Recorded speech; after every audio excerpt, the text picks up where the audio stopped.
নেতৃত্ব শুরু হয়েছে নবী দিয়েও দয়া দিয়ে। নেতৃত্ব শুরু হয়েছে নবী দিয়েও দয়া দিয়ে। সুম্মা খেলাফাতানা রাহমা, নেতৃত্ব শুরু হয়েছে নবীর পরে খলিফা দিয়েও দয়া দিয়ে। সুম্মা মুলকান আজুজান, তারপর নেতৃত্ব জোর যার মুল্লুক তার।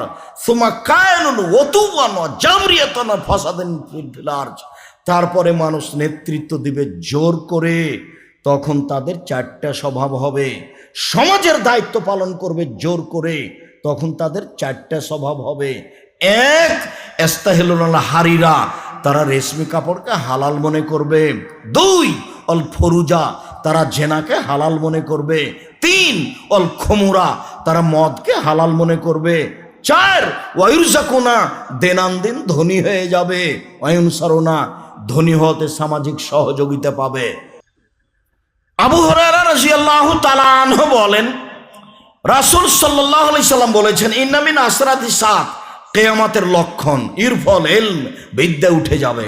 ও একসরাল জাহাল, মূর্খতা বেড়ে যাবে। ও একসরা জেনা, জেনা বেড়ে যাবে। ও একসরা শারবুল খামরে, মদ পান বেশি হয়ে যাবে। বিড়ি, তামাক, জর্দা, সিগারেট, গুল, নেশাদার দ্রব্য সবই মদ, মদ পান বেশি হয়ে যাবে। ওয়াইকেলের রেজাল, পুরুষ কমে যাবে।